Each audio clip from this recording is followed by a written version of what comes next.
সালামু আলাইকুম সম্মানিত ভিউয়ার্স, দেশ বিদেশ যে যেখান থেকে আমার ভিডিও দেখরা সকলকে সালাম, শুভেচ্ছা মোবারকবাদ জানাই।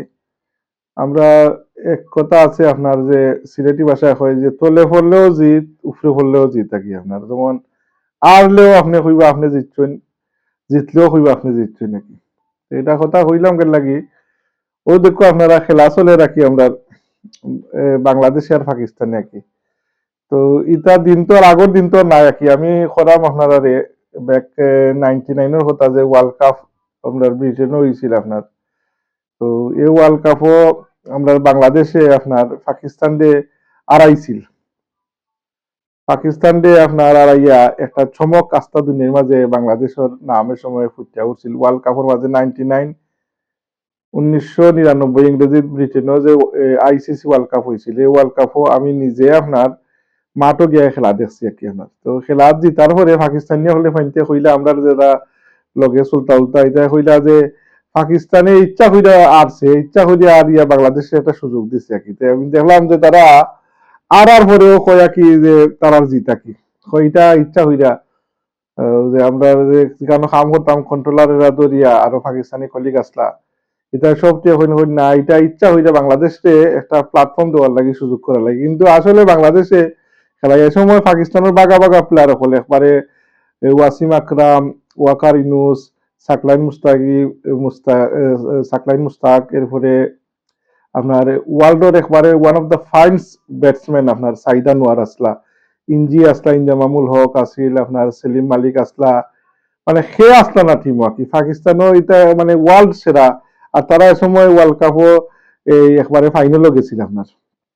তো ও টিম রে হারাইছিল আর কি। তো দেখিলে আপনারা যে ও যে 1999 ওয়ার্ল্ড কাপের কিছু খেলার অংশ বিশেষ পাকিস্তান টিমও একবারে শাহিদ আফ্রিদি থেকে লাগাইয়া আপনার তারার একবারে টপ, মানে তারার সর্বকালও রাখি একটা সর্বশ্রেষ্ঠ টিম আছিল। যে ওয়ার্ল্ডের মাঝে আমারও খুব ফেভারেট ব্যাটসম্যান আসলা সাইদ আনোয়ার, তাইন আসলা ওপেনার আপনার, এরপরে ইজাজ থেকে লইয়া আজার মাহমুদ সবই আসলা আপনারে, মানে বাগা বাগা সব এরারে কি ওয়ার্ল্ড কাপের মাঝে বাংলাদেশে হারাইয়া এই বাংলার দামাল ছেলে হলে বুঝছেন আপনার। তো এই সময় আপনার আমিনুল ইসলাম বুলবুল ক্যাপ্টেন আসলা আপনার, এরপরে আপনার এই আপনার এই যে আকরাম খান, সুজন, পাইলট, এরপরে মোহাম্মদ রফিক। আসলে এই যে এ সময় এটা খেলাই দিচ্ছে তখন থেকে বাংলাদেশে ওয়ার্ল্ডের মাঝে মানে একটা ব্যাপক পরিচিতি। এরপরে তো আলহামদুলিল্লাহ 2007 সাকিব আল হাসান, তামিম ইকবাল, মাশরাফি বিন মর্তুজার নেতৃত্বে ওয়ানডের মাঝে বাংলাদেশ আর কি, এটা আমরা অস্বীকার করার কোনো সুযোগ নাই। মাশরাফির অবদান আপনার এই যে ওয়ানডে টিমে বিশ্বের মানচিত্রে ফুটাইয়া তুলে গেছিল আর কি। ও দুঃখ আজি মাশরাফির নেতৃত্বে যে টিমটা আর কি, সেলুট জানাই। আর আমরা দেশে বালা পাইতাম, কোনো দলের সামসামি করতাম না আর কি, এটাই আমরা মেন্টালিটি থাকতে হইব। যাই হোক সম্মানিত ভিউয়ার্স, যে এটা আসলে স্মৃতির আয়নার মাঝে বাসা উঠে কয় আজকে 99 আর 2026 প্রায় 27 বছর হয়ে গেছে আপনার। তো 27 বছর আগে যে বাংলাদেশের যে সূর্য উদয় ঘটাইছিল বাংলার দামাল ছেলে হলে, এ সময় আকরাম খান, আমিনুল ইসলাম বুলবুল, মিনহাজুল আবিদিন নান্নু, শাহরিয়ার, এরপরে আপনার খালেদ মাহমুদ সুজন, এরা মানে দাপটে খেলাইছেন, মোহাম্মদ রফিক। তো এই যে ধারাবাহিকতায় বাংলাদেশের আজকের এই অবস্থা নাকি, বা যেহেতু 2007 ইন্ডিয়ারে হারাইছে বাংলাদেশে, সাউথ আফ্রিকারে হারাইছে, এই যে বাংলাদেশও এখন কু দেখো টেস্টও আলহামদুলিল্লাহ বাংলাদেশে ভালোই করে।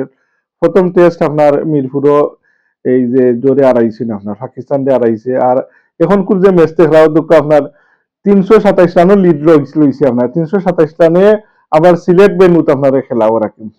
তো এটাও ওদের পাকিস্তানি আমারে গতকালকে এটার বয়স আজ করলাম, গতকালকে অন্য লোকেল এক দোকানও হয় কি যে টেস্ট বললে বাংলাদেশকে সুযোগ দেওয়া লাগে। আমি আজ থেকে 27 বছর আগে তোমরা আর ইয়া হতা কইসলা, আর এখন কো সেম হতা করেনি, তোমরা মেন্টালিটি চেঞ্জ করো। যাই হোক সম্মানিত ভিউয়ার্স, পালা তখন জানো আর দেশকে সাপোর্ট করুন জানো আর কি। কোনো ক্রিকেটার, কোনো ফুটবলার যাতে কোনো দলের অন্তর্ভুক্ত না, দল বদল হইতে পারে কিন্তু এই ক্রিকেটার আস্থা দেশের লাগে। আসসালামু আলাইকুম।